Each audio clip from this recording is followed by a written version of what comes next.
Signature साथियों, मेरी आवाज आप सभी को पहुंच रही होगी। थोड़ा सा एक थंबनेल से इशारा कर दें। आज हमारे साथ डॉक्टर पंकज हैं और डॉक्टर पंकज से आप सब लोग परिचित हैं, किसी नाम के मोहताज नहीं हैं। आप सभी लोग इनके टच में रहते हैं और काफी अच्छी सेवाएं हमारे डॉक्टर नेचर परिवार को डॉक्टर पंकज की मिल रही है, जो कि हमारे फाउंडर मेंबर भी हैं। और एक बहुत लंबा एक्सपीरियंस और बहुत ही वाइटल एक्सपीरियंस इनके पास है, जिसकी सहायता से आज न जाने कितने लोगों को जो है डॉक्टर नेचर का फायदा जो मिल रहा है, उसमें बहुत बड़ा योगदान डॉक्टर रीटा और डॉक्टर पंकज का है।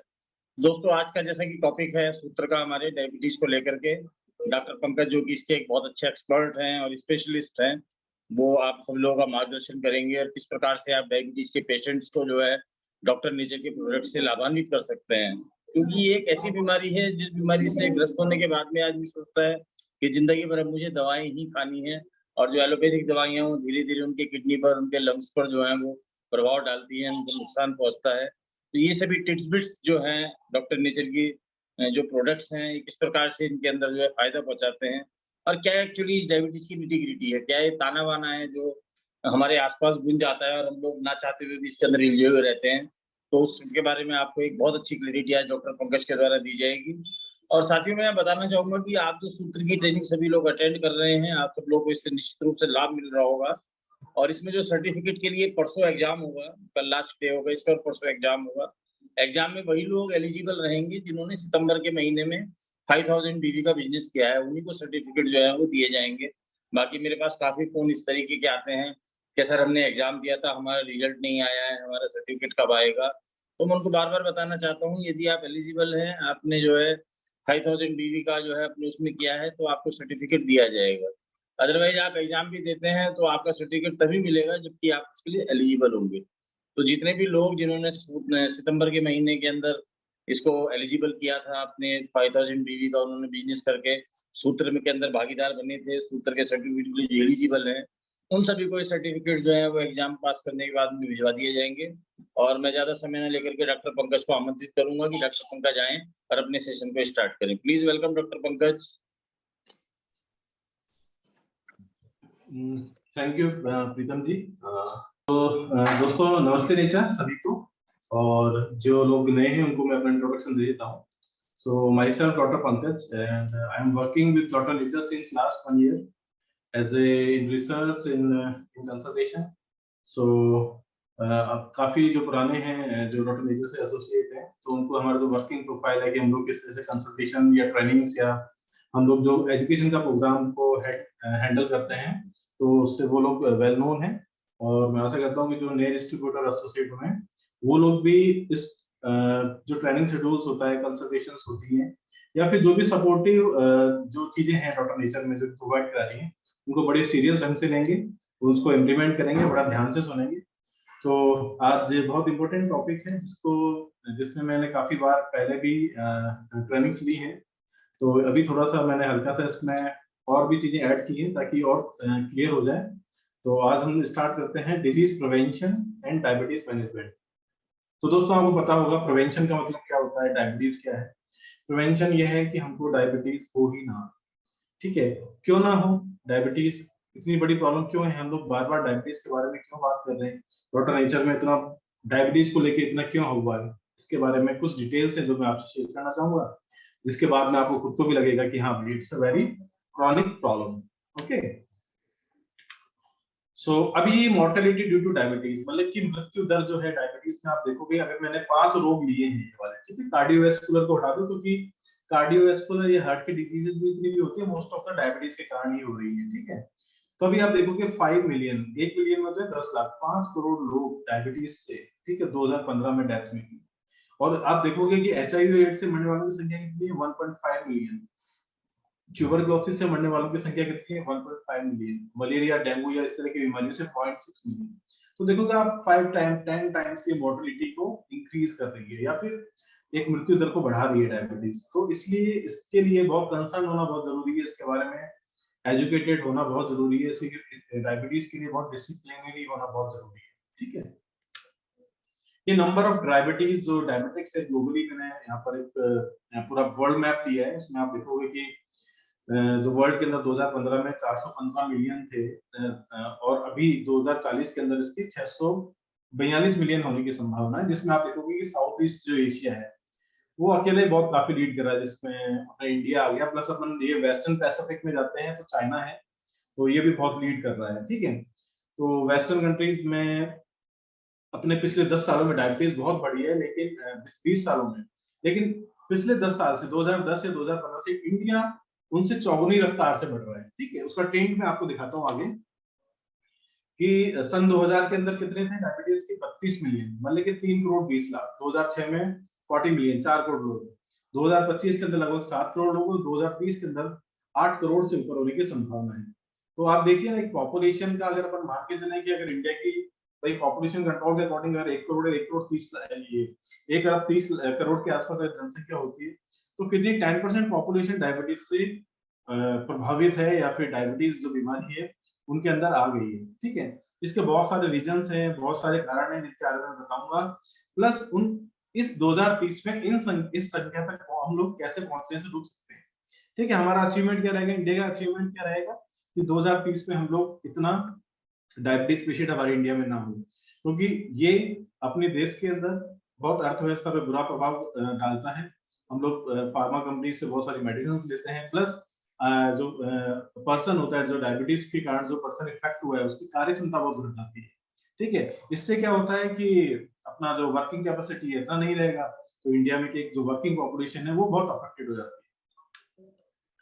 अब टॉप 10 कंट्रीज जो डायबिटीज की है, मैंने बताया आपको, चाइना भी सबसे आगे है बिकॉज उनकी पॉपुलेशन भी पहले आगे थी काफी, अभी भी लगभग इंडिया के बराबर है, और इंडिया भी अपन सेकंड नंबर पर पहुंच गए। 5 साल पहले अपन लोग मैक्सिको के नीचे थे, लेकिन अभी 5 साल के अंदर ऐसा क्या हुआ कि हम लोग सेकंड नंबर पे पहुंच गए। इसका बहुत बड़ा एक रीजन है जिसको मैं आपको बताना चाहूंगा कि एक्चुअली क्या है कि हम लोग अपना ट्रेडिशनल जो फूड है या लाइफस्टाइल है या जीने का तरीका है, वो तो हम लोग अपनी सोसाइटी में जी रहे हैं। जैसे समोसा कचौरी भुजिया हुआ, मिठाई हुई, बर्थडे पार्टीज हुई, इसमें मतलब कि बाहर का खाना हुआ, ये तो हम लोग ले ही रहे हैं। ठीक है, स्वीट्स बहुत ज्यादा ले रहे हैं, प्लस हमने क्या किया कि वेस्टर्न कल्चर को भी अडॉप्ट किया है। वेस्टर्न कल्चर मीन्स कि पब पार्टीज हो गई, ठीक है, इस तरह का, plus pizza, fast foods, Chinese food, ये सारा फूड भी हमने अडॉप्ट कर लिया। अब आप देखो कि वेस्टर्न कंट्रीज में जाता रहता हूँ मैं, काफी कंट्रीज विजिट किया, लगभग 25 कंट्रीज में रहता हूँ, वहां पर लोग मिठाई नहीं खाते, वहां कोई स्वीट्स नहीं होती। वहां पर आपको अगर मिठाई की दुकानें भी दिखेंगी तो जैसे बीकानेर वाला है, ये फॉरेन में भी खुले हुए हैं, तो वहां सिर्फ इंडियंस ही मिलेंगे। तो वो लोग चलो ठीक है फास्ट फूड खा रहे हैं, कोल्ड ड्रिंक्स पी रहे हैं, तो उसके कारण उनका डायबिटीज का प्रेवलेंस बढ़ रहा है। लेकिन हम इंडियन ने क्या किया है कि हमारे जो ट्रेडिशनल जो चीजें हैं हमने छोड़ी नहीं बिल्कुल, दिवाली में कितनी मिठाई खाई, प्लस हम लोग सैटरडे संडे या फिर जैसे भी होता है कि हम लोग फास्ट फूड और अडॉप्ट करते हैं, तो हमारा प्रिविलेंस डबल हो गया है। हम पूरे विश्व के अंदर लगभग जो डायबिटीज में नई चीजें करनी चाहिए थी उनको हम डबल मात्रा में करते हैं, तो जो प्रिविलेंस है वो ज्यादा होता है। ठीक है, और ऐसी संभावना है कि हम लोग 2040 में चाइना को भी क्रॉस कर सकते हैं, अगर इसी तरह से ही हमने अगर एजुकेशन पे ध्यान नहीं दिया, इस डायबिटीज के प्रिवेंशन के ऊपर हमने ध्यान नहीं दिया। अब अपन बात करेंगे डायबिटीज है क्या, इसके बारे में बहुत डिटेल में बता चुका हूं, तो अभी यहाँ पर मैं थोड़ा सा एक शॉर्ट में बताऊंगा। देखो, डायबिटीज को समझने के लिए दो चीजों के समझना बहुत जरूरी है। एक तो हमारी बॉडी में एक अंग होता है जिसको बोलते हैं पैंक्रियास। ठीक है, वो अपना जस्ट स्टोमक के पीछे होता है, ग्रंथि होती है, उसके अंदर लैंगर्स जो आइलैंड होता है उसके अंदर दो तरह की सेल्स होती है, alpha cell and beta cell. उसमें एक बीटा सेल होती है जो बहुत इंपॉर्टेंट होती है, क्योंकि इंसुलिन बनाने का काम करती है। दूसरा टर्म अपन को समझना है मेटाबॉलिज्म। मेटाबॉलिज्म मतलब कि उपापचय क्रिया, हम जो खा रहे हैं या जो हम लोग किस तरह का डाइजेशन हो रहा है, हमारी किस तरह की लाइफस्टाइल है, हमारा बॉडी कैसे रिएक्ट कर रहा है, हमारा हार्मोन का बैलेंस कैसा है, उसको पूरे को कॉम्प्लिकेटेड बोलते हैं हम लोग मेटाबॉलिज्म। ठीक है, तो डायबिटीज को क्या बोला गया है एज पर मेडिकल साइंस कि लाइफस्टाइल और मेटाबॉलिक सिस्टम का डिसऑर्डर है। ठीक है, लाइफस्टाइल का डिसऑर्डर है और मेटाबॉलिक सिस्टम का डिसऑर्डर है।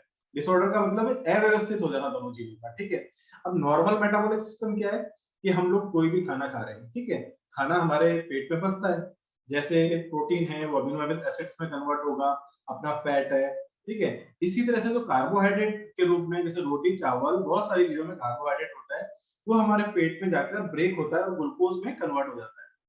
ठीक है, ग्लूकोज में जैसे कन्वर्ट होता है तो हमारी इंटेस्टाइन उस ग्लूकोज को अवशोषित कर लेती है और खून की नलियों में प्रोवाइड कर देती है ग्लूकोज को। ठीक है, मैं बहुत इजी लैंग्वेज में बता रहा हूँ डायबिटीज है क्या।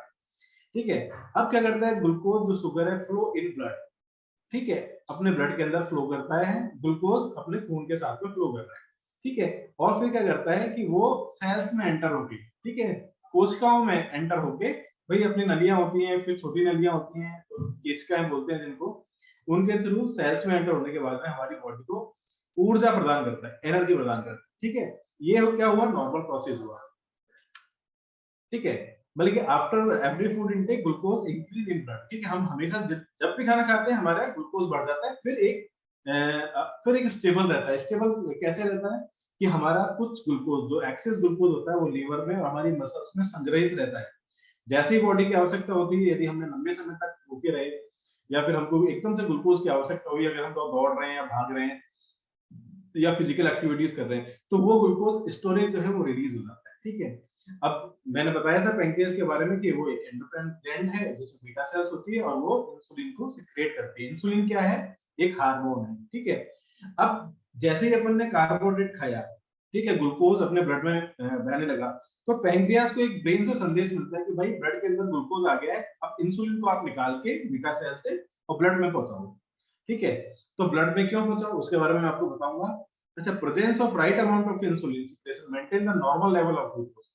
अगर किसी व्यक्ति का जितनी मात्रा में इंसुलिन चाहिए उतनी मात्रा में इंसुलिन पैंक्रियास की बीटा सेल्स निकाल रही है, तो उसका जो ब्लड ग्लूकोज का जो लेवल होता है अभी वो नॉर्मल रहता है, ठीक है।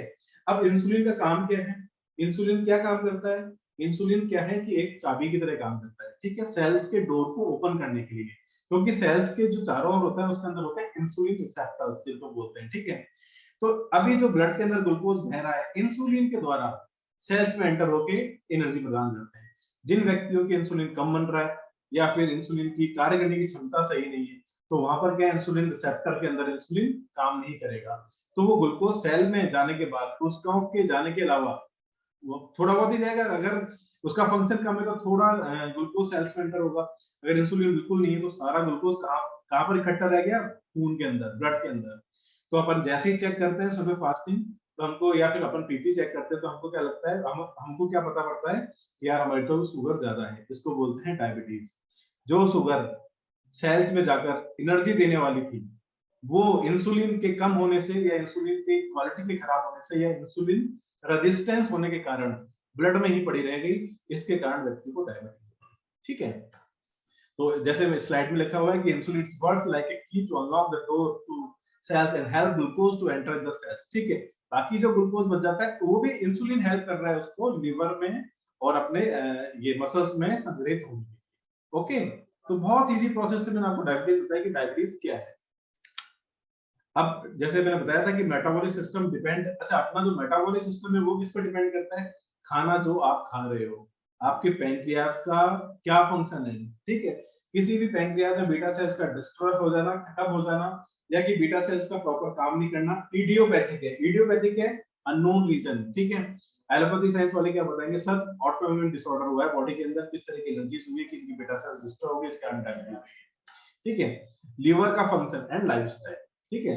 अगर ये सिस्टम डिस्टर्ब है तो लेवल ऑफ इंसुलिन जो है वो क्या बोलते हैं, जो लेवल ऑफ इंसुलिन होता है वो डिस्टर्ब हो जाता है, जितना इंसुलिन की आवश्यकता होती है उतना इंसुलिन जाता नहीं है और ग्लूकोज हाई हो जाता है ब्लड के अंदर, ठीक है। और जो व्यक्ति है वो सफर होता है डायबिटीज से, ठीक है।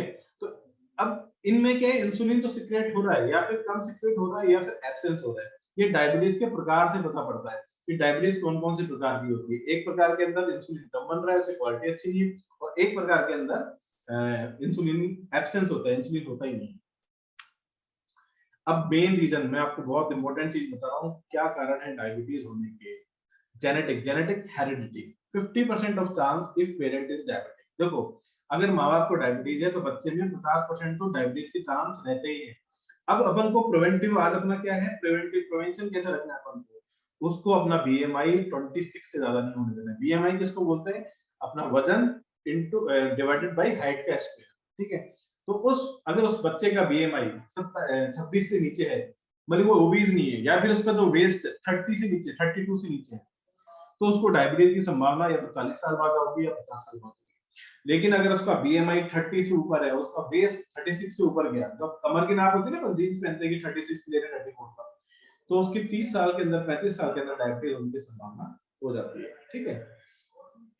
तो अभी मैंने जैसे बताया कि डायबिटीज के क्या कारण है। फर्स्ट तो हो गया genetic, 50% chance if parent diabetic. Second, degeneration of beta cells, ठीक है। डायबिटीज को क्या बताया गया मेडिकल साइंस में कि इट्स ऑटो इम्यून डिसऑर्डर, जिन लोगों का इम्यून सिस्टम सप्रेस रहता है या जिन लोगों की इम्यूनिटी थोड़ी सी लो होती है। तो अच्छा, इसकी कोई ये इडियोपैथिक है। इडियोपैथिक किसी कोई इटियोलॉजी नहीं है। कैंसर में 90% की कोई इटियोलॉजी नहीं है। चलो 10% तो मान सकते हैं कि हम लोग टबैको खा रहे हैं, जो भी टबैको खा रहा है, अल्कोहल ले रहा है, उसके कारण भी।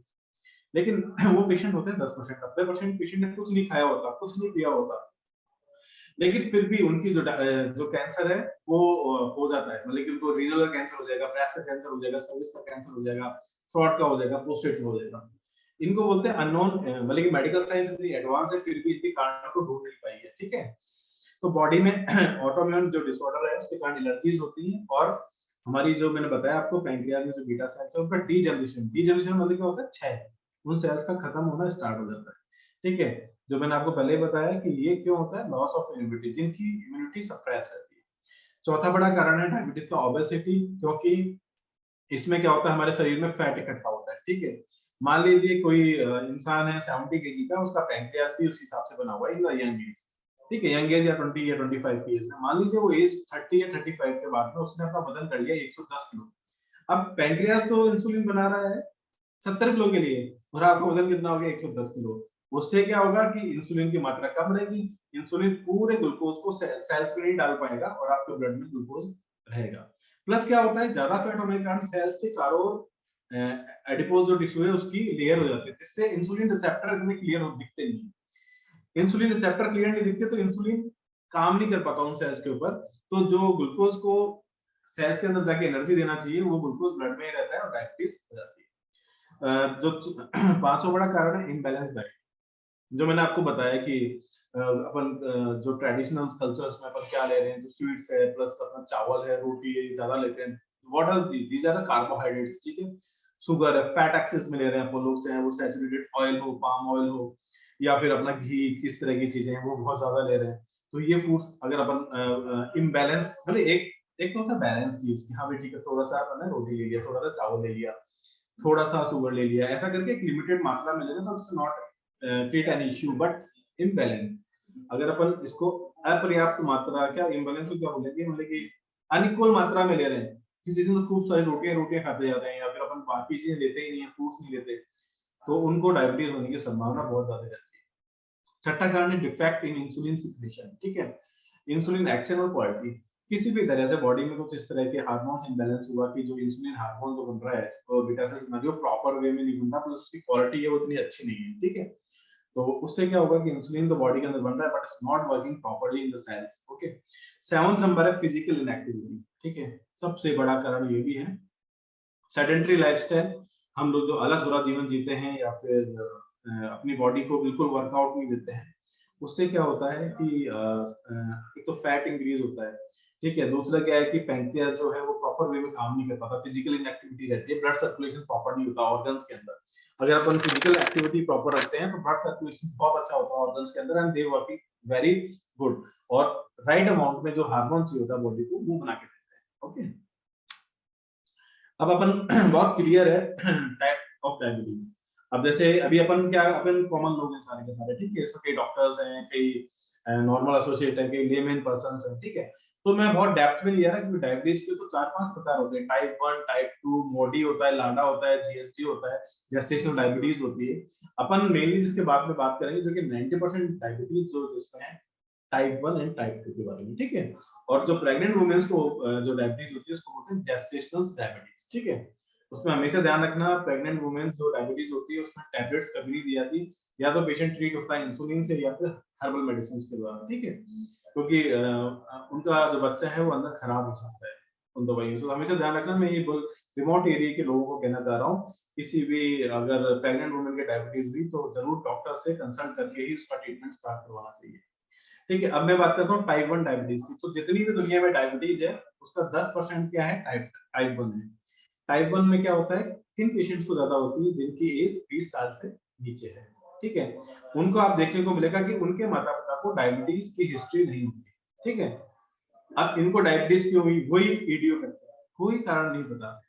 बच्चा खेल रहा था, बच्चा स्कूल जा रहा था बढ़िया तरीके से, एक दिन बीमार हुआ, उसका वजन कम हुआ, उसको बहुत यूरिन आया, उसको पेट में बहुत ज्यादा दर्द हुआ, उसको भूख कम लगने लगी, तो डॉक्टर को दिखाया, जांच कराई तो पता पड़ा कि भाई इसका शुगर लेवल बढ़ा हुआ है। ठीक है, इनका क्या होता है कि बॉडी में कुछ इस तरह की एलर्जीज होती है कि पैंक्रियाज के अंदर जो बीटा सेल्स हैं वो बिल्कुल एब्सेंस हो जाती है, बिल्कुल खराब हो जाती है। ठीक है, कुछ सेल्स रह पाती हैं जो कि बहुत जरा सा इंसुलिन बनाती हैं, नाम मात्र का बोल दूंगा मैं उसको, मतलब एब्सेंस ऑफ, हम तो मेडिकल जो साइंस है या फिर आयुर्वेद साइंस है उसके एब्सेंस ऑफ इंसुलिन होता है। ठीक है, लेकिन फिर भी ये वाले जो पेशेंट्स होते हैं इनमें सिम्टम्स डे 1 से आने लगते हैं, मतलब जैसे डायबिटीज उनको होती है बॉडी के अंदर तो बहुत जल्दी डे 1 से उनको सिम्टम आने लगते हैं। अब सिम्टम क्या है डायबिटीज के, आप कैसे पहचानोगे कि टाइप 1 डायबिटीज क्या है?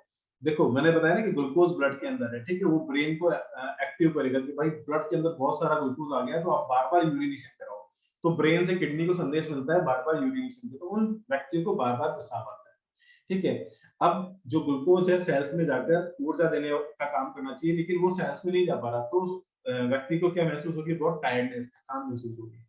ठीक है, अब क्या होता है जैसे ब्लड के अंदर ग्लूकोज ज्यादा है, ठीक है, तो वो क्या करता है, एक बैक्टीरियल एनवायरनमेंट बनाता है, एक इन्फेक्शियस एनवायरनमेंट बनाता है, तो उन लोगों को क्या होता है, घाव बहुत देर से लगते हैं, उनके फूंसियां, ये फुंसी वगैरह जो होती है, बॉयल्स वगैरह जो है वो बहुत ज्यादा होती है।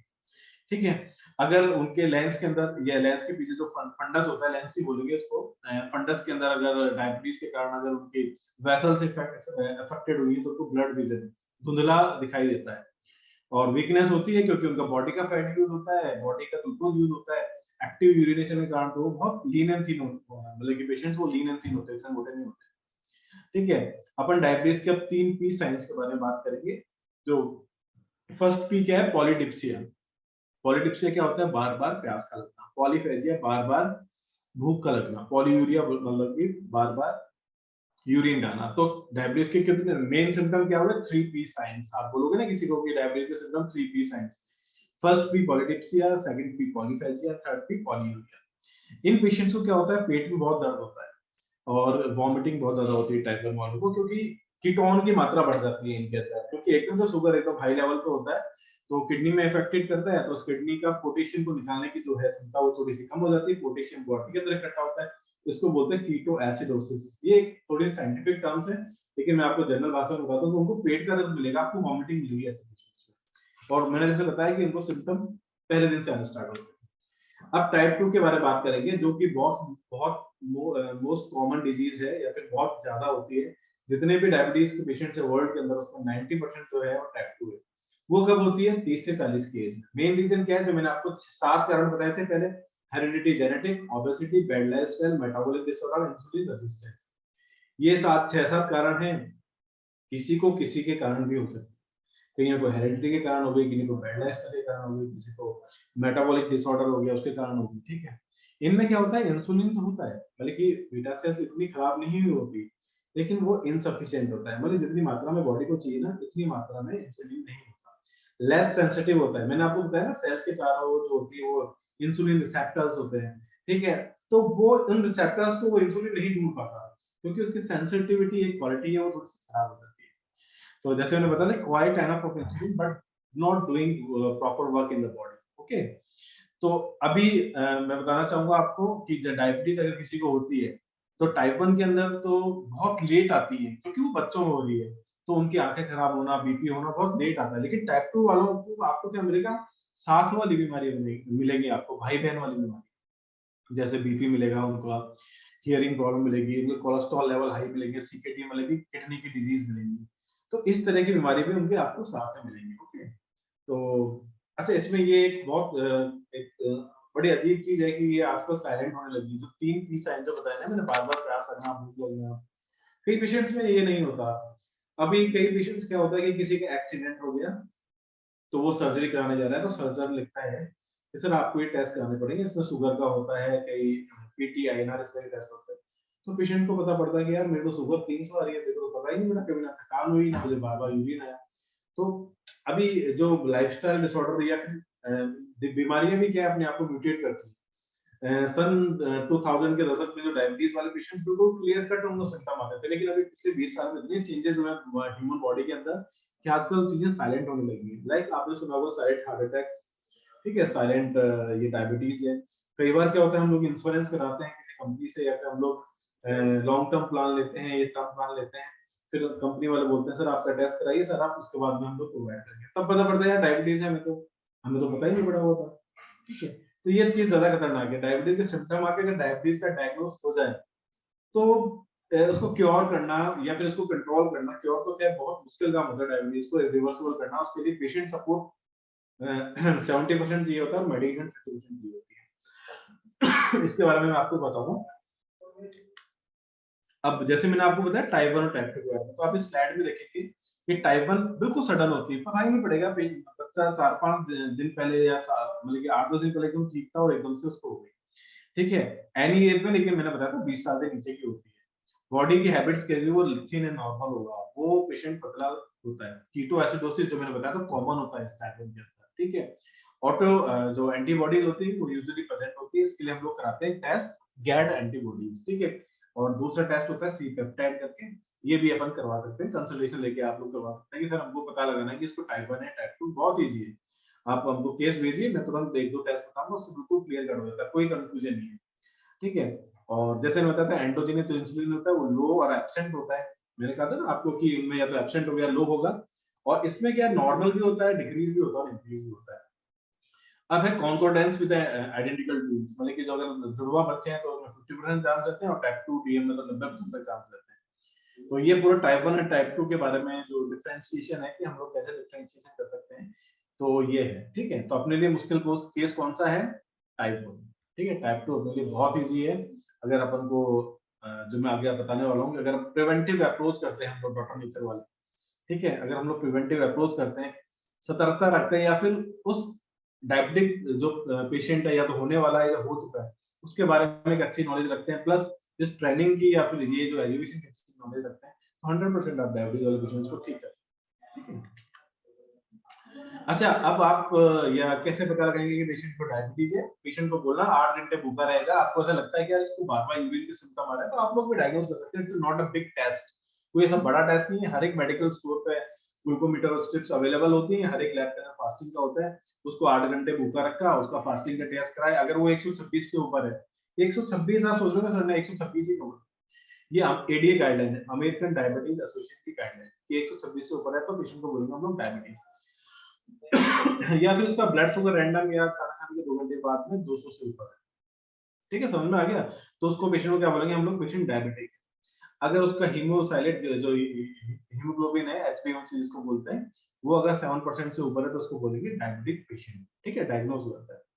प्री डायबिटिक मतलब कि डायबिटीज होने की संभावना जिसके अंदर है उसको क्या बोलेंगे हम लोग, फास्टिंग अगर उसकी 100 से ज्यादा है और 126 से कम है तो प्री डायबिटिक कंडीशन में आ जाएगा। उसका जो खाना खाने के बाद में है वो 140 से 190 के बीच में है तो प्री डायबिटिक कंडीशन में आ जाएगा, और एचबीएनसी का 6 से कम है तो प्री डायबिटिक कंडीशन में आएगा। प्री डायबिटीज क्या, एक सीढ़ी पीछे, डायबिटीज के एक स्टेप पीछे वो व्यक्ति।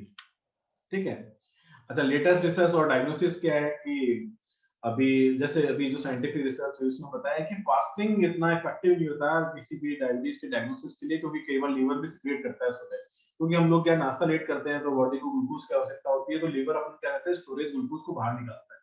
तो कई बार क्या है कि नॉर्मली अपन देखते हैं कि अपना फास्टिंग 130 140 तक आ सकता है कई बार, अगर उसी समय लीवर ने एक्सक्रीट किया हो और अपन ने फास्टिंग कर ली। तो अभी हम लोग क्या मतलब कि उस पे डायग्नोसिस पे गए कि खाना खाने के बाद में कभी भी 200 से ऊपर आ रही है तो पेशेंट को डायबिटीज है, तो मतलब क्लियर कट। ठीक है, अब मैंने बताया जैसे आपको पहले कि डायबिटीज क्योंकि इसने लगभग जो पर ईयर लगभग 3.2 मिलियन मतलब कि 3 करोड़ लोगों को एक मृत्यु का कारण जो डायबिटीज है, 6 डेथ्स एवरी मिनट पूरे वर्ल्ड के अंदर, हर मिनट के अंदर 6 जो डेथ्स हो रही है वो डायबिटीज के कारण हो रही है। ये एक्चुअली इस तरह की बीमारी है कि बड़ों को प्रभावित कर ही रही है, छोटों को प्रभावित कर रही है। ठीक है, आप देखोगे देखो बीपी है बच्चों में बहुत कम होता है। ठीक है, बहुत सारी बीमारियां जो बच्चों पोस्टेड है बच्चों में नहीं होती। ठीक है, बहुत मतलब और भी तरह की बीमारी है बच्चों में, लेकिन आप देखोगे डायबिटीज जो बीमारी है वो बच्चों में भी हो रही है, बड़ों में भी हो रही है, तो पूरी पॉपुलेशन कवर कर ली है इसने। हम लोग इतना कंसर्न क्यों, क्योंकि इसने पूरी पॉपुलेशन को कवर कर लिया, बच्चा 2-6 महीने के बच्चे से लेकर 90 साल तक के इंसान तक को कभी भी हो सकती है। ठीक है, people aged over 40 years and overweight are more likely to develop diabetes, जैसे मैंने आपको पूरा बताया। अब रिस्क फैक्टर क्या है? रिस्क फैक्टर वही जो मैंने आपको कारण बताए थे, जो डेयरी प्रोडक्ट बहुत ज्यादा लेते हैं, फैट का इंटेक बहुत ज्यादा कर रहे हैं, ज्यादा ग्लाइसेमिक लोड वाले जो प्रोडक्ट यूज कर रहे हैं, ठीक है, जैसे फ्रूट्स का जूस ले रहे हैं, बहुत ज्यादा शेक्स ले रहे हैं, कोल्ड ड्रिंक ले रहे हैं, अपना जो भी जितनी भी कोल्ड ड्रिंक्स आ रही है वो ले रहे हैं, इनका क्या होता है कि ग्लाइसेमिक लोड है बहुत ज्यादा होता है, ठीक है। जैसे कई फ्रूट होते हैं, जैसे मैं आपको एग्जांपल दूंगा, तरबूज है। तरबूज मीठा होता है, लेकिन हम लोग डायबिटीज वाले बोलते थे कि खाओ कोई दिक्कत नहीं है, क्योंकि वो इतना फैला हुआ मीठा होता है, उसका क्या बोलेंगे, एक उसका ग्लाइसेमिक जो इंडेक्स है वो कम होता है। तो अपन एप्पल हुआ, अपन पपीता हुआ, तरबूजा हुआ, इस तरह के फ्रूट्स अपन 200 ग्राम तक डायबिटीज में ले सकते हैं, ठीक है। और क्या रिस्क फैक्टर है? वेस्टर्न डाइट, जिसकी मैंने बताया था कि हमने अपनी तो डाइट छोड़ी नहीं, हमने वार त्योहार में जो भी बनती है मिठाइयाँ, जो भी मौसम अच्छा होते हैं, आज जैसे जयपुर में बहुत अच्छा मौसम था, और एक आज हमारे की आशिक जी का बर्थडे भी था, तो ऑफिस में ये चीजें हो गई। तो इस तरह की जो वेस्टर्न चीजें हैं प्लस अपनी ट्रेडिशनल चीजें दोनों मिक्स हो रही हैं, तो उसका भी बहुत बड़ा एक रिस्क फैक्टर होता है डायबिटीज के लिए। फास्ट फूड इंटेक मैंने बोला, सोडा इंटेक में जितनी भी कोल्ड ड्रिंक्स होती है अपनी, जो भी कोला, पेप्सी और सारा का सारा, वो भी एक रिस्क फैक्टर है। और alcohol intake, definitely alcohol intake है उसके बाद में, क्योंकि अल्कोहल के लेते एक समय लोग बाग कुछ वो स्टार्टर्स और कुछ तरह की चीज खाते हैं, प्लस ओवर ईटिंग कर लेते हैं कई बार, है ना, अल्कोहल लेने के बाद में, तो वो बहुत हार्मफुल होती है। तो risk factor of type 2 DM के बारे में बताऊंगा। एज 40 से ऊपर जो एज होती है बहुत ज्यादा रिस्क के अंदर है। फैमिली हिस्ट्री अगर पेरेंट्स को है तो बहुत ज्यादा रिस्क में है। इथनिसिटी के बारे में बात करूंगा, देखो एक हमारी रिसर्च की जिसमें हमने देखा है कि कोई अग्रवाल समाज का हो तो बुरा मत मानना, जो अग्रवाल समाज है उस पर हमने एक रिसर्च की है पूरी मतलब की एक सोसाइटी है उसके थ्रू। तो यहाँ पर बहुत प्रिविलेंस है डायबिटीज की, ठीक है, क्योंकि वहाँ पर बैकग्राउंड फैमिली हिस्ट्री है वो बहुत ज्यादा है। तो अभी हम लोग बल्कि इसके कई सैंपल्स भी लिखे हैं, कारण भी ढूंढे जा रहे हैं कि क्या जेनेटिक कारण है, क्या है। तो उस रिजल्ट का जो रिसर्च है उसका रिजल्ट अभी डिस्क्लोज नहीं हुए, उसके बारे में आपको बताऊंगा। तो इथेनिसिटी एक सोसाइटी के ऊपर भी फर्क होता है, डायबिटीज ज्यादा जो रिस्क है उसका फर्क पड़ता है। फिजिकल इनएक्टिविटी, ठीक है, वो मैंने आपको बताया था। ओवरवेट, ओबेसिटी अपन बात कर चुके हैं। High fat and low fibre diet, ठीक है। फाइबर डाइट डायबिटीज में बहुत हेल्पफुल रहती है। फाइबर डाइट के बारे में बताना चाहूंगा, कच्चा खाना, ठीक है। कच्चा खाना तिवारी जी ने भी बताया है थोड़ा कि कच्चा खाना क्या होता है। जो सलाद है, इतने फ्रूट है, छाछ है, इस तरह की चीजें कच्चा खाना है, जो कि चीज पकी ना हो। क्योंकि आपने देखा होगा ना कि इंसान के अलावा सारे लोग कच्चा ही खाना खाते हैं, दे आर वेरी हेल्दी। चाहे जानवर हो, चाहे चिड़िया हो, चाहे मछली हो, सब लोग कच्चा खाना खाते हैं। हम लोग क्या करते हैं, खाने को पका लेते हैं और पकाने के साथ में पता नहीं क्या क्या उसमें डालते भी हैं, तेल मसाले सारी चीजें। तो एक इम्प्योरिटी उसकी जो है ना वो क्रिएट हो जाती है, उसमें बहुत सारी चीजें ऐसी आ जाती हैं कि वो हार्मफुल होती है, ठीक है। और अब ये वापस वही स्लाइड है, risk factors of type 2 DM. Sedentary lifestyle, आलस भरा जीवन, हाई सैचुरेटेड फैट इंटेक, माल न्यूट्रिशन, ठीक है। ये जो सेल्स होती हैं जो उनको बहुत सारे है ना विटामिन मिनरल्स की आवश्यकता होती है, तो कई बार क्या होता है मॉल न्यूट्रिशन पे आ जाता है अपना, कि जो विटामिन या जो मिनरल्स लेने चाहिए। तिवारी जी ने काफी चीजें बताई होंगी आपको कि जिंक अच्छी मात्रा में होना चाहिए, मैग्नीशियम अच्छी मात्रा में लेनी चाहिए। तो वो क्यों बता रहे हैं इस चीजों को? क्योंकि वो क्या करती है, बीटा सेल्स को डेवलप करती है, ठीक है। तो जैसे अगर माल न्यूट्रिशन है, अगर अपन वो विटामिन या मिनरल्स या फिर अपन प्रॉपर वे में नहीं ले रहे, उतनी मात्रा में नहीं ले रहे, तो अपना बीटा सेल्स के फेलियर के चांस बहुत ज्यादा रहते हैं, और इंसुलिन सिक्रेशन जो है या इंसुलिन का खराब होने का चांस बहुत ज्यादा रहता है। तो उसके बाद में अपन बात करेंगे एक्सेसिव अल्कोहल। अगर वो पेशेंट कोई जो व्यक्ति है अल्कोहल बहुत ज्यादा मात्रा में ले रहा है, तो उसके भी चांस बहुत ज्यादा होते हैं। वायरल इन्फेक्शन जैसे मम्स हुआ, रुबेला हुआ, इसके बाद में डायबिटीज होने के चांस बहुत ज्यादा रहता है। केमिकल एजेंट्स हैं जैसे एलोक्जेंस हैं, स्ट्रेप्टोग्लोटीन्स हैं, साइनिडीन्स हैं, इस तरह की कुछ दवाइयां हैं, कुछ केमिकल्स हैं। अगर ये बॉडी में मतलब कि अगर बॉडी में चले गए तो उसके बाद में डायबिटीज होने की संभावना बहुत ज्यादा रहती है। जैसे मैं आपको एग्जांपल देता हूँ,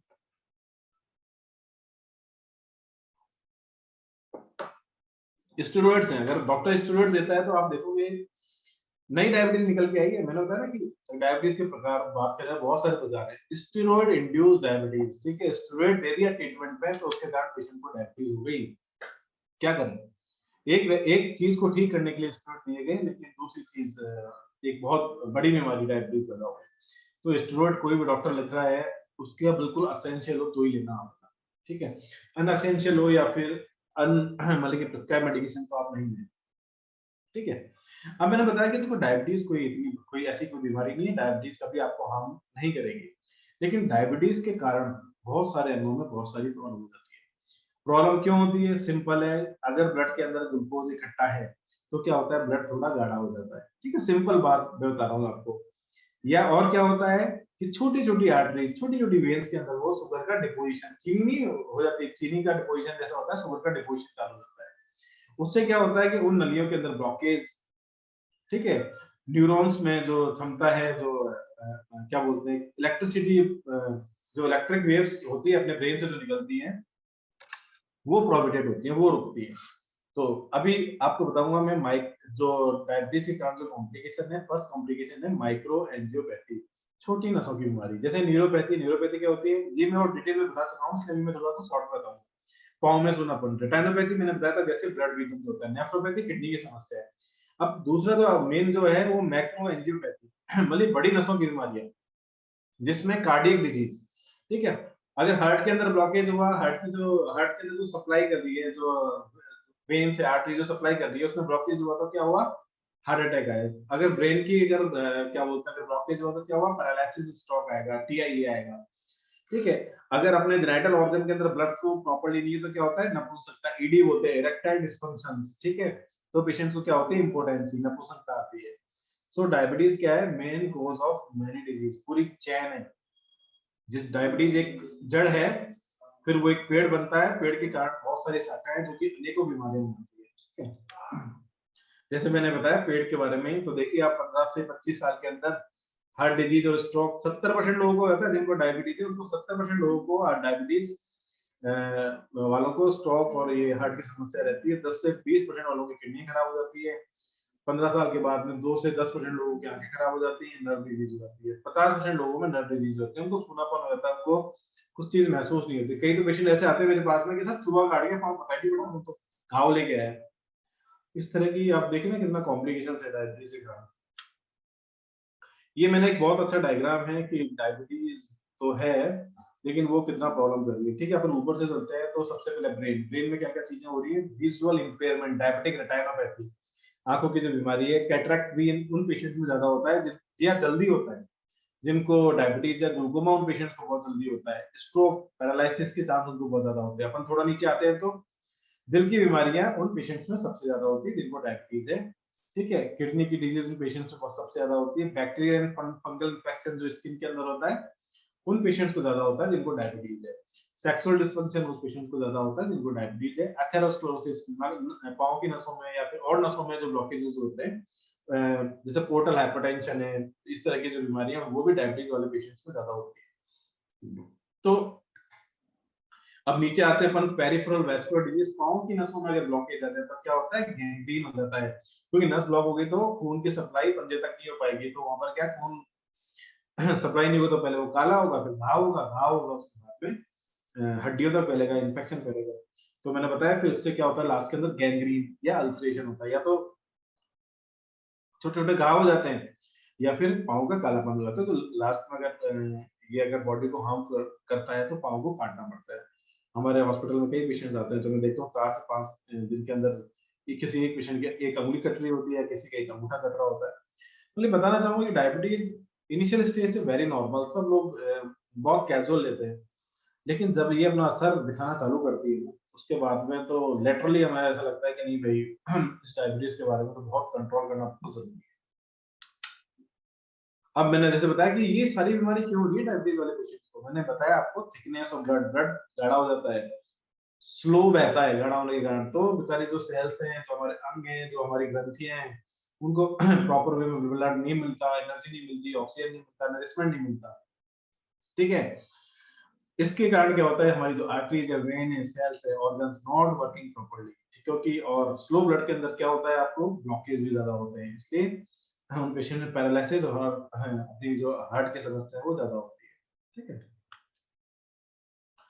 सो अभी ये स्लाइड्स का फाइनल कंक्लूजन नहीं है, क्योंकि अभी अपन बात करें डायबिटीज के बारे में, इसके बाद में बात करेंगे डायबिटीज से कैसे बचे हम लोग, वो बहुत इंपॉर्टेंट है। तो अभी हमारा फाइनल कंक्लूजन क्या हुआ कि डायबिटीज किसको होती है, जो ओबीज है, जिनको ऑटोइम्यून डिसऑर्डर है, मेटाबॉलिक डिसऑर्डर है। ठीक है, ये अपन बहुत सारी बातें की। लेकिन अभी मान लीजिए 4 व्यक्ति खड़े हुए, 2 व्यक्तियों को तो ये डिसऑर्डर्स हुए और 2 व्यक्तियों को नहीं हुए। चलो जेनेटिक को उठाए थे, अपन हेरिडिटी वालों को उठाए थे। अगर किसी पेशेंट के माता-पिता को डायबिटीज नहीं है, तो उसको डायबिटीज क्यों हुई? उसके फ्रेंड को क्यों नहीं हुई? वो दोनों की एक जैसी लाइफस्टाइल थी, उसके अदर फैमिली मेंबर को क्यों नहीं हुई? ठीक है? दोनों एक जैसा खाना खा रहे हैं, दोनों एक जैसी लाइफस्टाइल है। तो अ, अभी जैसे अपन मेडिकल साइंस में जाएँगे तो वहाँ पर तो वही जो एक कहने को जो मिलता है अपन को कि सर ये ऑटोइम्यून डिसऑर्डर है, हमको नहीं पता इडियोपैथिक डिजीज़ है कि आपको क्यों हुई। हाँ, थोड़ा-सा लाइफ़स्टाइल ठीक कीजिए, थोड़ा-सा पतले होइए, फिजिकल एक्टिविटीज़ करिए, आपको बहुत फ़ायदा मिलेगा। ओके? तो अभी अपन इसका आंसर करेंगे जो आयुर्वेद साइंस की रिसर्च है, डॉक्टर नेचर का जो रिसर्च कॉन्सेप्ट है या फिर डायबिटीज़ के बारे में हमने जो डिटेल स्टडीज़ की है, तो उसके बारे में हम एसोसिएट को बताना चाहूँगा ताकि वो एक कॉन्फिडेंस से उसको बता पाएँ और डिस्ट्रीब्यूट कर दें।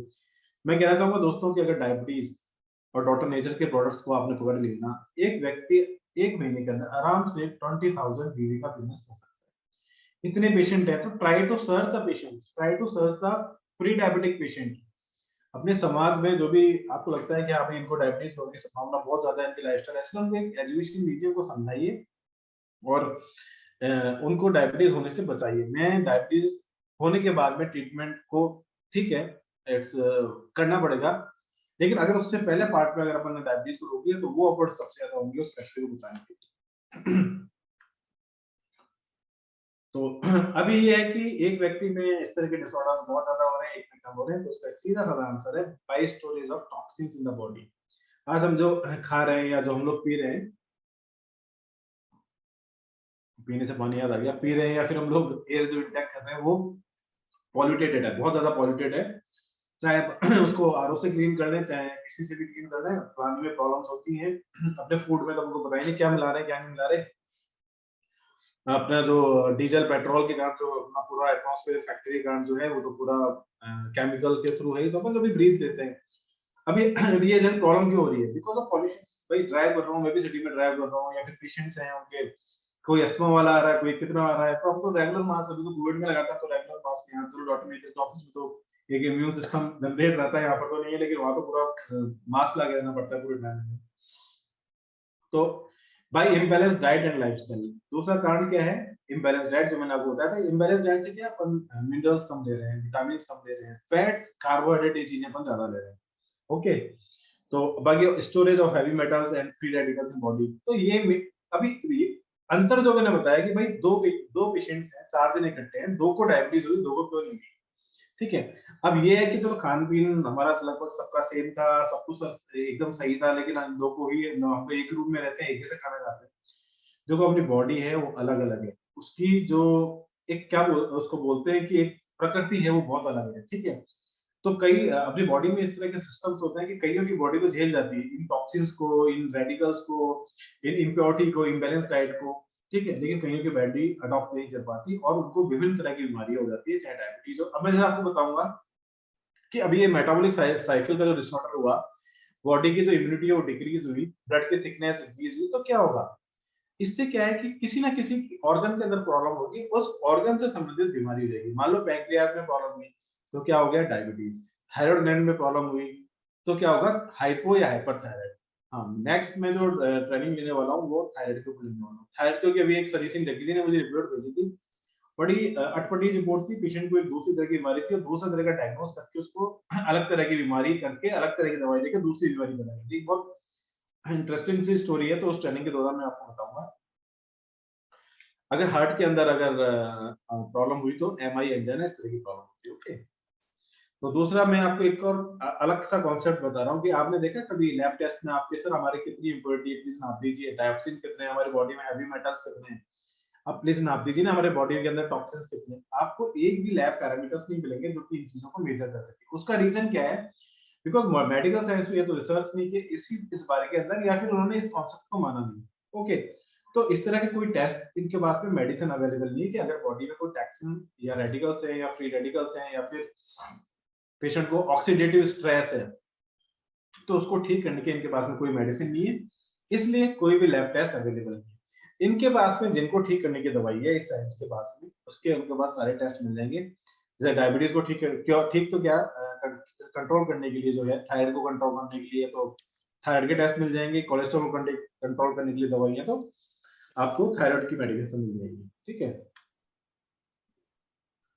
तो medical science establish the test only, जिसकी जो बीमारियां हैं, जैसे मानो आपको बताया था डायबिटीज है तो एचबीएमसी, बीएसआर है, डिस्लिपिडेमिया है, लिपिड प्रोफाइल कराते हैं, थायराइड को टीएसएच एंड T4। अच्छा, अब हमको कैसे पता कि यार हमारी बॉडी में कुछ ना कुछ प्रॉब्लम होती है, तो मैं बता रहा हूँ कि गांव में तो फिर भी अभी पॉल्यूशन थोड़ा कम है, वहाँ पर वाहन कम चलते हैं, फैक्ट्रीज कम है, थोड़ा सा वहाँ पर सीवर उस तरह की चीजें कम है, तो वहाँ थोड़ा कम होता है। लेकिन अर्बन एरिया शहरों में जो लोग रहने वाले लोग हैं, 90% लोगों के अंदर कुछ ना कुछ मात्रा में फ्री रेडिकल्स हैं, डायोक्सिन्स हैं, पेस्टिसाइड हैं, इस तरह की चीजें हैं, ठीक है। अब इसके अपन कुछ इनिशियल साइंस बताता हूँ आपको कि अगर आपको वीकनेस महसूस हो रही है, ओबेसिटी हो रही है एकदम अचानक, आपको कहीं स्वेलिंग महसूस होती है, आपको कहीं गांठ महसूस हो रही है, या आपको रिकरेंट फीवर महसूस हो रहा है, बार-बार बुखार का आना, ओके, या आपको खून की कमी हो रही है, इंडाइजेशन हो रहा है, तो कुछ ये साइंस है जो इंडिकेट कर रहे हैं कि यार अपने बॉडी में कुछ ना कुछ इम्प्योरिटी है, तो we have to do test. तो अपन को क्या कुछ ना कुछ टेस्ट या अपना डायग्नोसिस जो भी है वो कराना चाहिए कि यार हमें क्या प्रॉब्लम हो सकती है या कौन सी प्रॉब्लम आने वाली है। तो हमको सतर्क हो जाना चाहिए, अगर ये चीजें हमारी बॉडी के अंदर होगी तो we have to alert and we what we do, we have to perform the consultation and perform the test, lab test, ताकि डायग्नोसिस अपन कर पाए। या फिर जो आयुर्वेदिक फिजिशियंस हैं, कई बहुत अच्छे नाड़ी वैद्य होते हैं, या फिर जिनको बहुत प्रकृति का और उस तरह से काफी ज्ञान होता है, तो उनसे भी अपन कंसल्ट कर सकते हैं, ठीक है। तो मैं ये कहना चाहूंगा कि अपना और खुद की फैमिली का हर 6 महीने में या 1 साल में कुछ ना कुछ टेस्ट कराइए। अगर आपको रिक्वायरमेंट है तो मैं एक जनरल एक मैं मैसेज ड्रॉप कर सकता हूँ कि इस एज के बाद में 6 महीने में कौन सा टेस्ट कराना चाहिए और 1 साल में कौन सा टेस्ट कराना चाहिए, ठीक है। तो कई टेस्ट का बार-बार कराने से भी कोई मतलब नहीं है। अगर एचबीएमसी अपन हर महीने करा रहे हैं तो कोई मतलब नहीं है। अगर अपन लिपिड का टेस्ट 3 महीने से पहले कराना है तो कोई मतलब नहीं है। अगर आपने अपने शुगर बैलेंस जूस और सारा ट्रीटमेंट स्टार्ट किया, पेशेंट का एचबीएमसी 9 है, फिर आपने देखा चलो दोबारा करा लेते हैं, एचबीएमसी नहीं कराना है, एचबीएमसी 3 महीने बाद ही कराना है, फास्टिंग बीपी चेक करना है उसमें, ठीक है। अब बात करूंगा मैं, बहुत इंपॉर्टेंट है प्रिवेंशन की, डायबिटीज हुई ना हो, ठीक है। अब इसके लिए अपन का सबसे इंपॉर्टेंट क्या है, आयुर्वेदा। आयुर्वेदा प्रिवेंशन का मेन वेपन है, ठीक है, जिसके द्वारा अपन डायबिटीज हुई ना उस पोजीशन पे पहुंच सकते हैं। क्योंकि इसका क्या प्रोसेस है, इम्प्योर, मैंने जैसे आपको बताया इम्प्योर धातु संचय, धातु संचय किसको बोलते हैं, जो मैंने आपको बताया पूरा मेडिकल टर्मिनोलॉजी में डायोक्सिन जिनको बोलते हैं, फ्री रेडिकल्स, पेस्टिसाइड। तो धातु संचय can cause diabetes and other disease. So अभी हम लोग क्या करते हैं, संशोधन और संशमन क्रिया, डिटॉक्सिफिकेशन जिसको बोलते हैं, इसके द्वारा हम अपनी बॉडी का डिटॉक्सिफिकेशन करेंगे और क्या करेंगे, हम लोग बैलेंस डाइट देंगे ताकि हमारी बीटा सेल्स पैंक्रियास को बैलेंस मिनरल्स मिले, बैलेंस अपन को विटामिन्स मिले, कार्बोहाइड्रेट जितना खाना चाहिए उतना ही खाएं, प्रोटीन जितना मिलना चाहिए उतना ही। इसके थ्रू हम लोग डायबिटीज को प्रिवेंट कर सकते हैं। सो डॉक्टर नेचर कंपनी का जो कॉन्सेप्ट बिल्कुल सही है, टू रिमूव harmful products, नहीं बोलेंगे, harmful elements like dioxin, detoxification of body, balanced diet by their quality product. तो prevent healthy people from acute disease। देखो हमारे पास में 70% जो प्रोडक्ट्स हैं, 70% हमारे पास में जो भी उत्पाद है वो प्रिवेंशन के लिए है, ठीक है। और ट्रीटमेंट के लिए कितने हैं हमारे पास में, हमेशा दिमाग में सेट कर लो कि 70% तो हमारे पास उत्पाद पूरी पब्लिक के लिए, किसी को भी कुछ भी दे सकते हो आप। आपको लगता है कि उसको वीकनेस है तो ये दे दिया, आपको बीट वाले इलाज वो दे दिया। 30% प्रोडक्ट है हमारी बीमारी के इलाज के लिए, इसमें डायबिटीज के लिए आ गया, तो शुगर बैलेंस जूस किरात आ गया, या कैंसर के लिए आ गया, मेदोहरास आ गया। तो डिजीज को ट्रीट करने के लिए हमारे पास 30% भी है, लेकिन पूरा ओवरऑल फैमिली को देने के लिए, पूरे समाज को देने के लिए, सोसाइटी के लिए हमारे पास में 70। तो पेशेंट को ढूंढो, लेकिन सिर्फ पेशेंट को ही मत ढूंढो, ठीक है। और भी सोसाइटी में जो कि अदर प्रॉब्लम्स आपको लगती है कि इनको प्रॉब्लम हो सकती है, या फिर आपको इंडिकेट लगता है कि यार इस पर्सन के साथ में ये प्रॉब्लम है, तो you have to give these prophylactic, क्योंकि वेलनेस का जो मार्केट है ना, प्रोफाइलेक्सिस सबसे ज्यादा है, ट्रीटमेंट का फिर भी कम है, ठीक है। क्योंकि पॉपुलेशन को क्या है, थोड़ा सा अर्ली टाइम ठीक होना चाहिए करते हैं, चाहे उसके लिए साइड इफेक्ट हो। तो अपन को ये ध्यान रखना चाहिए कि प्रोफाइलेक्सिस मार्केट के ऊपर अपन को बहुत ज्यादा ध्यान है। अच्छा, प्रिवेंटिव मेथड्स एंड टिप्स क्या है, lifestyle intervention is the essential component in the treatment of the chronic kidney condition. जितनी भी जो chronic बीमारियां जैसे बीपी, डायबिटीज की है, ये तो लाइफस्टाइल मेंटेन करना है, लाइफस्टाइल को ठीक करना सबसे ज्यादा इंपॉर्टेंट प्रिवेंशन का टिप्स है। सेकंड क्या करना है हमको, न्यूट्रिशन को इंप्रूव करना है। Third physical activity. फोर्थ योगिक प्रैक्टिस। 5 क्या है, डिटॉक्सिफिकेशन ऑफ बॉडी। छठा क्या है, प्यूरिफिकेशन ऑफ माइंड। अपन को योगा है, प्राणायाम है, इस तरह का चीजें भी करना चाहिए, मेडिटेशन करना चाहिए, अच्छी नींद लेनी चाहिए, स्मोकिंग और अल्कोहल कम से कम या अवॉइड करना चाहिए। और डाइट रेक्टिफिकेशन, मतलब कि प्रॉपर वे में बॉडी को क्या इंपॉर्टेंट है, बॉडी को क्या चाहिए, किस सीजन में हमको क्या खाना है, आयुर्वेद के अनुसार किस ऋतु में हमको किस रस का सेवन ज्यादा करना चाहिए, उसके हिसाब से हमको। तो ये 9 पॉइंट आप गांठ में बांध लो आप, ये प्रिवेंटिव है। अगर ये इन टिप्स के ऊपर अगर आप चलते हो तो बीमारी दूर दूर तक ना आएगी। प्लस इन टिप्स के बारे में अगर आप लोगों को बताते हो या सोसाइटी को बताते हो तो, क्योंकि we are not only doing the product sale और we are doing the advertisement of doctor nature, हम लोग आयुर्वेद को जन जन तक पहुंचा रहे हैं। ये दिमाग में रखो आप। बिजनेस तो अपने आप आएगा, भाग के आएगा, ठीक है, अपने आप। देखो पैसा कैसे कमाया जाता है, पैसा पैसे के पीछे भागने से नहीं आएगा। अपने आप को एक्सीलेंस के लेवल पे लेके जाओ, अपने आप को एक सीखने के लेवल पे लेके जाओ कि हमने इतना सीख लिया, पैसा अपने आप आता है। अगर आपने उस चीजों को उस तरह से सीख लिया है कि आप बहुत अच्छे से बता पा रहे हैं, बहुत अच्छे से इसको एंजॉय कर पा रहे हैं, अपने आप पैसा आता है। तो फिर पैसे के पीछे नहीं भागिए, अपने आप को एजुकेटेड कीजिए, एक्सीलेंस में लेके जाइए। जो काम कर रहे हैं उसके एकदम पीक तक पहुंचिए। जैसे तिवारी जी हैं, अभी वो जिन्होंने जो काम स्टार्ट किया उसके पीक तक पहुंच रहे हैं वो। तो मतलब कि ऑर्डर्स और ये सारी चीजें अपने आप पीछे आती है, आइडियाज होते हैं सब उन्हें पीछे अपने आप आते हैं। why should we do the prevent diabetes? हमें क्यों प्रिवेंट करना है diabetes? To reduce human suffering. इतने लोग डायबिटीज से सफर हो रहे हैं, उसकी संख्या को रोकना है। क्वालिटी ऑफ लाइफ कितनी हो जाती है, मुझे ये नहीं खाना, मुझे वो नहीं करना, मुझे ये नहीं कर सकता, मैं शादी में नहीं जा सकता, मुझे मीठा खाना पड़ेगा, मुझे देखा, मतलब कि काम करने की कैपेसिटी उसकी खत्म हो जाती है। तो हमको क्वालिटी ऑफ लाइफ को इंप्रूव करना है। Reduce the number of hospitalization, ठीक है। भारत का बहुत सारा पैसा इस हॉस्पिटलाइजेशन के कारण बहुत सारा पैसा खर्च हो रहा है, जो कि अर्थव्यवस्था पर बहुत बुरा प्रभाव डालता है। इस नंबर को हमको रोकना है। रिड्यूस मोर्टेलिटी, मोर्टेलिटी क्या होता है, मृत्यु दर फ्रॉम डायबिटीज, उसको रोकना है। Prevent sudden cardiac death, diabetes बहुत बड़ा कारण है सडन कार्डियक डेथ का, तो उसको हमको रोकना है। देखो प्रिवेंशन के लेवल प्रकार क्या है। प्राइमरी लेवल, डायबिटीज हो ही नहीं जिस पे हमको काम करना है, सबसे इंपॉर्टेंट है, देख लीजिए आप primary level. Include activities aim to preventive diabetes from occurring, diabetes को होने इन द ससेप्टेबल पॉपुलेशन। जो आपको लगता है ना कि यार इस सोसाइटी में डायबिटीज ज्यादा होती है, यार ये मोटा हो रहा है, इसको डायबिटीज होने की संभावना बहुत ज्यादा है, इसके पापा मम्मी को भी है, तो ये प्राइमरी जो प्रिवेंटिव बढ़ेगा ना वो बहुत इंपॉर्टेंट है। सेकेंडरी क्या है कि चलो ठीक है अभी डायबिटीज होगी तो उसको कंट्रोल करना है, ठीक है। विभिन्न प्रकार की पैथीज है आजकल, मेडिकल साइंस में एलोपैथी है, आयुर्वेदिक है, या फिर अपना होम्योपैथिक है, बहुत सारे जो ट्रीटमेंट प्रोसीजर्स होते हैं। तो सेकेंडरी प्रिवेंटिव मेथड क्या है कि कंट्रोल करना, अर्ली डायग्नोसिस करना उसका। लेटेंट अवस्था में अगर डायबिटीज आती है, मेरे पास में आते हैं कि सर ये अभी कल ही केस आया था कि सर पेशेंट का 14% वो एचबीएमसी था। नहीं, हाँ ऐसे ऐसे नहीं है कि सर शुगर बैलेंस जोन से स्टार्ट किया है, वो टैबलेट दी है और पेशेंट का एचबीएमसी आ रहा है 11.5। मैंने ऐसा कैसे हो सकता है कि 11.5 तो बहुत ज्यादा शुगर है। पेशेंट मेरे पास में क्लिनिक आया तो देखा मैंने 3 महीने पहले उसका 14 था। अरे एचबीएमसी एकदम थोड़ी फॉल होता है, धीरे धीरे फॉल होता है, 3 महीने में अंदर फॉल होता है।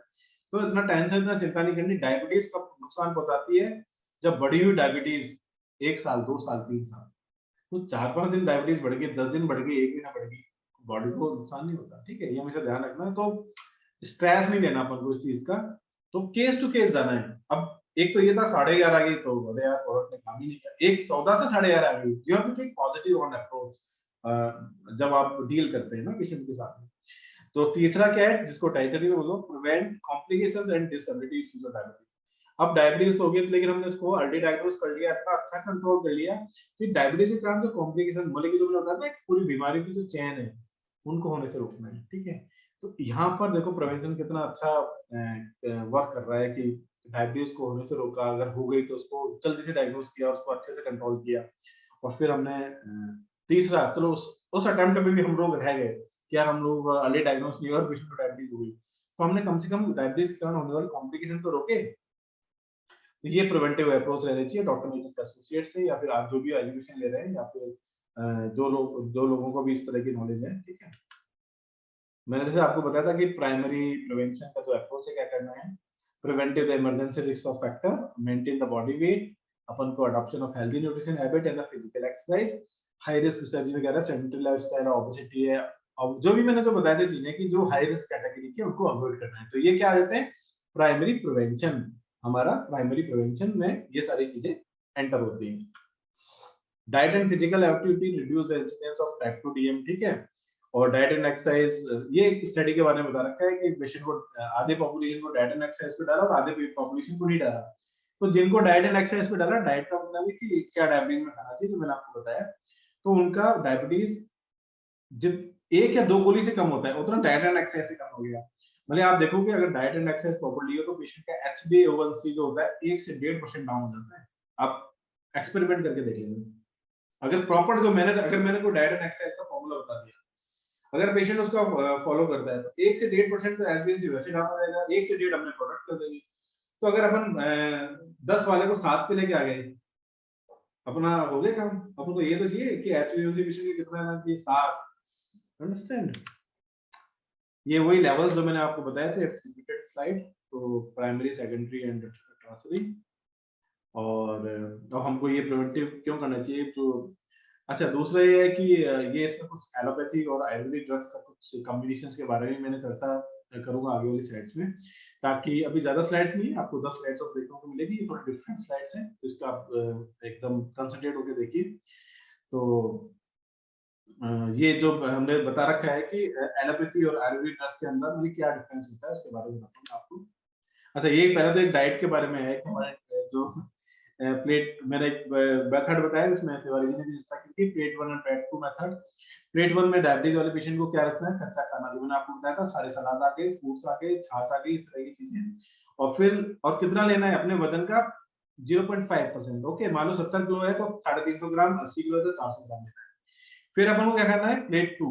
प्लेट 2 जिसमें जो घर का खाना होता है, जो कि सारे परिवार वाले खा रहे हैं। फिर देखिए आप, जो मैंने कह रहा हूँ 1 से 1.5% डाउन हो गया है, बिल्कुल हो जाएगा। अब हम बात करेंगे ट्रीटमेंट और डायबिटीज के बारे में, और ट्रीटमेंट करना क्यों जरूरी। पहले तो अपन गए प्रिवेंशन के ऊपर, ठीक है। अभी डायबिटीज होगी तब क्या करें, ठीक है। तो ये 6 स्टेप्स है, क्या करना है, rejuvenate the pancreas and beta cells. जो बीटा सेल्स डिस्ट्रॉय हो गई हैं, जिनको बेचारे को मैग्नीशियम कम मिला, जिंक ज्यादा मिल गया, या फिर पेस्टिसाइड्स का डिस्ट्रॉय, उनको क्या है, उनको रेजुविनेट करना है। रेजुविनेट मतलब कि मृत सेलों को पुनः उत्पन्न करना है, जिसमें अपन व्हीट ग्रास है, जफरामृत है, न्यूट्री सपोर्ट है, ड्रिंक है, इम्यून प्लस ड्रॉप से ये काम करते हैं। अपने ऑटोइम्यून डिसऑर्डर मतलब इम्यूनिटी को इंप्रूव करना है, जिसमें अपन इम्यून प्लस ड्रॉप्स हो गई, 500 से ड्रॉप हो गई, वेलनेस जूस हो गया, इम्यून प्लस जूस हो गया। लोअरिंग द शुगर, जो अपना डाइट शुगर लेवल को लो करते हैं, लो का मतलब नॉर्मल करते हैं। अपने प्रोडक्ट कभी भी हाइपो नहीं करेगा, पेशेंट को ध्यान रखना, हाई को नॉर्मल करते हैं हमारे सारे प्रोडक्ट, कभी लो नहीं लेके जाते। आप कोई भी केस मुझे बता देना, अगर सर इस केस होगा 70 से नीचे आएगा, अगर वो एलोपैथी ड्रग नहीं ले रहा, हमारा प्रोडक्ट कभी भी 80 से नीचे नहीं लेके जाएगा शुगर। ये हमारी रिसर्च की हुई है, पूरा देखा हुआ है, ठीक है। जामुन साइडर विनेगर हमारा ऐड हुआ है, ये भी शुगर लेवल को कम करता है। Improve the insulin resistance bye reduce the obesity. आप खूब शुगर बैलेंस दे रहे हो पेशेंट को, खूब उसका इंसुलिन बनवा रहे हो, पेशेंट ही मोटा है तो क्या करो, डायबिटीज ठीक नहीं होगी। So you have to reduce the weight also. First, reduce the weight by giving the meadow herb, apple cider vinegar, green tea, many more products, and try to down the weight around 5 to 10 kg. Diabetes बिना sugar balance की थी, ठीक है। ये आप try करके देखना। जैसे ही अपन उसका वेट नॉर्मल लेके आते हैं, तो उसको बहुत कम मतलब कि और चीजों की आवश्यकता होगी। बूस्ट मेटाबॉलिज्म, मेटाबॉलिज्म को ठीक करना है। एलोवेरा फ्रूट है, अपन जीत है, त्रिफला टैबलेट है, त्रिफला प्लस जूस है, ठीक है। इस तरह की चीजें देके अपन कर सकते हैं, ठीक है। तो मैं एक बहुत सिंपल बोलता हूँ कि हमारा टारगेट क्या है। हमारा टारगेट है कि हमारे जो पेशेंट है, हमारा जो एसोसिएट है, हमारा जो भी डॉक्टर नेचर से एसोसिएट जो भी पेशेंट या जो भी है, उसका फास्टिंग रहना चाहिए 110 प्लस माइनस 10, और खाना खाने के 2 घंटे बाद में 160 plus minus 10। It means sugar is not flowing in our blood, और कोई नुकसान नहीं होगा। वो व्यक्ति 80 साल तक भी नॉर्मल इंसान की तरह जी सकता है। और ट्रीटमेंट का मेथड क्या है, वैसे तो आपको कंसल्टेशन लेके या फिर स्लाइड से ट्रेनिंग से सीख के उनका ट्रीटमेंट करना चाहिए, या फिर एक लाइन ऑफ ट्रीटमेंट को देना चाहिए। मैं बोलूंगा 8% से नीचे का एचबीएससी तो सारी अंग्रेजी दवाइयां बंद करके you start sugar balance juice, jamun cider vinegar, immune plus juice. अगर एचबीएससी 8% ज्यादा है तो एक बार कंसल्टेशन करके हम लोगों से ग्रेजुअली धीरे धीरे स्टॉप करना है। ओके, एक साथ बंद नहीं करना। कारण क्या है बताओ? शरीर को आदत हो गई केमिकल की, शरीर को आदत हो गई टैबलेट्स की, इनकी, है ना। तो बहुत थोड़ा सा आदत छुड़ाने में टाइम लगता है। आपको पता ही है ना, कोई भी चीज अगर अपन 21 दिन करते हैं लगातार, तब आदत पड़ती है उसकी। तो कम से कम हमें 21 दिन दीजिए कि 21 दिन बाद में हम लोग उसका टैबलेट थोड़ा कम कर पाए। तो अभी अपन क्या देख रहे हैं, हमारे डॉक्टर नेचर में 80% जो प्रोडक्ट है, ये भी मैं वो कहाँ हमारे डायबिटीज और डायबिटीज के कारण होने वाली बीमारी में, तो पूरा इसी के अंदर आ गया। अभी देखो क्या क्या छोड़ा मैंने, पीडाम वगैरह, ये सारी चीजें जो जॉइंट्स पेन में, साबुन, पाइल्स केयर जूस, स्किन के 2-4 चीजें, ठीक है। 20-30% प्रोडक्ट हैं जो कि डायबिटीज और डायबिटीज के कारण कॉम्प्लिकेशन है, लेकिन 80% प्रोडक्ट, तो ये एक इतना बड़ा रोग है क्योंकि फैल ज्यादा रहा है भाई। ये क्यों फैल ज्यादा रहा है? डायबिटीज जो प्रेवलेंस है बहुत ज्यादा हो रही है। 8 करोड़ की जनसंख्या को हो जाएगा, आप सोचो ना। 8 करोड़ तो बहुत बड़ी संख्या होती है। 8 करोड़ को डायबिटीज होना ये 2025-30 तक, तो बहुत बड़ा ये है। और अपन को जो प्रिवेंशन की मेथड्स है उनको अपना के इसको कम करने में हेल्प करनी चाहिए इंडिया में। ओके, अभी देखो एक मैं ट्रीटमेंट का तरीका बता रहा हूँ। वेस्टर्न स्पेशलिस्ट या मेडिकल साइंस में advise the education about the change in diet and exercise. हम लोग भी क्या करते हैं आयुर्वेद के अंदर, advise and education about the changes in diet and exercise, ठीक है। इनका मेन फोकस क्या रहता है? वेट कंट्रोल, स्मोकिंग को स्टॉप कराओ, फिजिकल एक्टिविटी, ठीक है। आयुर्वेद में मेन फोकस हम लोग क्या करते हैं? प्रकृति, किस टाइप का पर्सन है।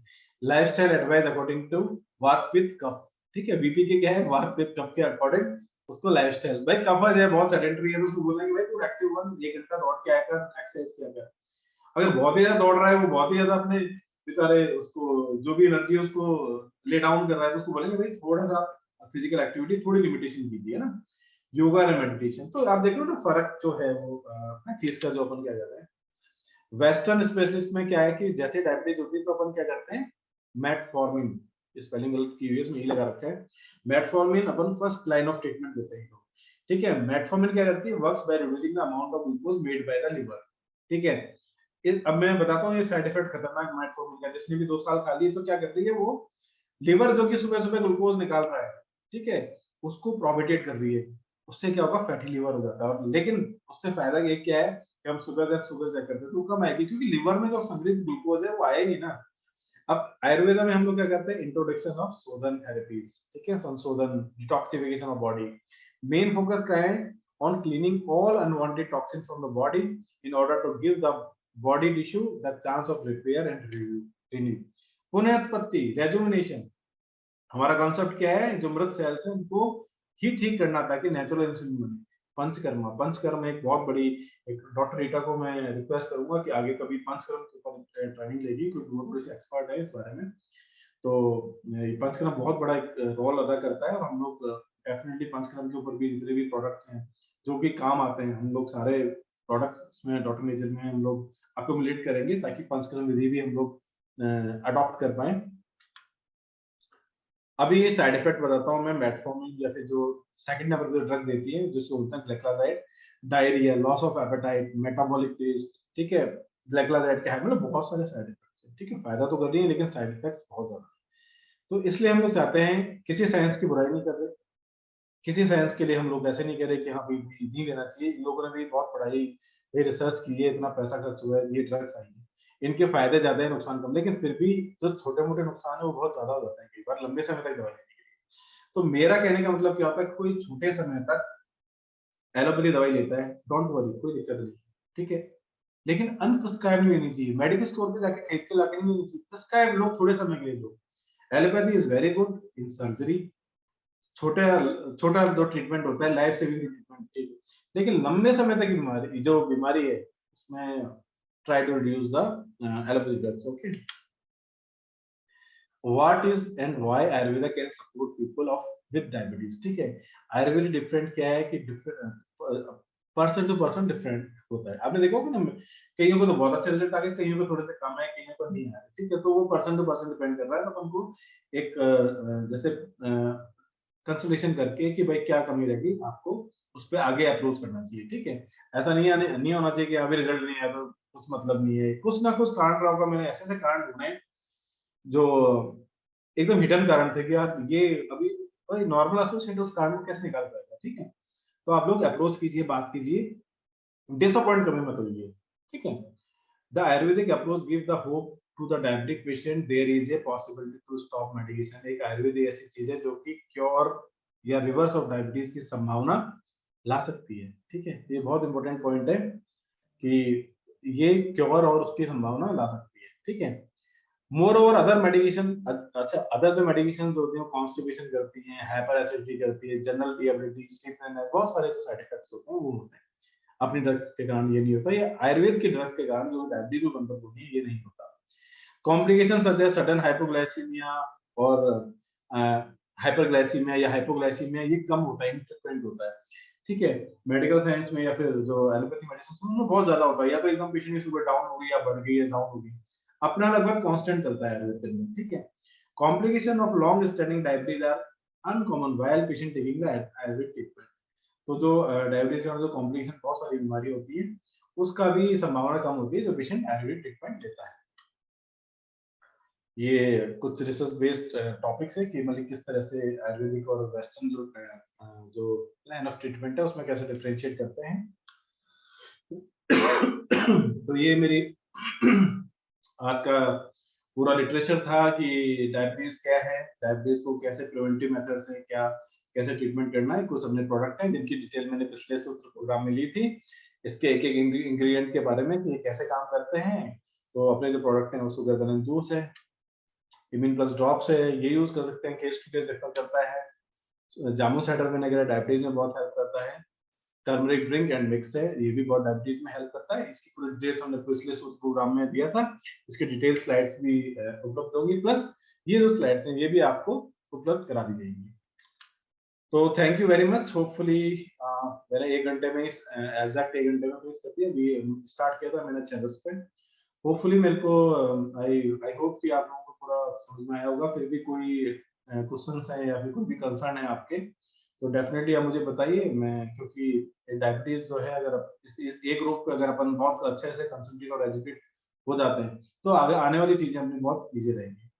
तो थैंक यू वेरी मच और मुझे सुनने के लिए। होपफुली ये आपको काफ़ी इससे इन्फॉर्मेशन मिली होगी और आपकी जो ऑलरेडी इन्फॉर्मेशन है उस पर कुछ चीज़ें ऐड ऑन हुई होगी। और मैं चाहूँगा कि इन सारी इन्फॉर्मेशन को आप सोसाइटी तक, अपने एसोसिएट तक, क्योंकि देखो इट्स अ डायरेक्ट सेलिंग और नेटवर्क मार्केटिंग। तो हमारा network marketing to sell the concept, sell the education, ठीक है, सेल द आयुर्वेद अवेयरनेस। बाकी चीज़ें अपने आप सेल होंगी, हम पे विश्वास रखिए। और जब भी कोई भी सपोर्ट की आवश्यकता हो तो बिल्कुल हम लोग उसके लिए हमेशा तैयार हैं। और मैं आपको बोलना चाहूँगा कि 1 दिसंबर से मैं थोड़ा-सा और टाइम दे रहा हूँ डॉक्टर नेचर कंपनी में, ताकि मैं राजस्थान से बाहर ट्रेनिंग्स ले पाऊँ और कंसल्टेशन भी ज़्यादा टाइम दे पाऊँ।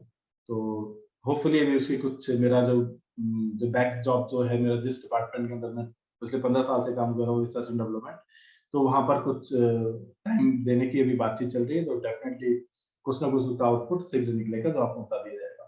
So thank you very much.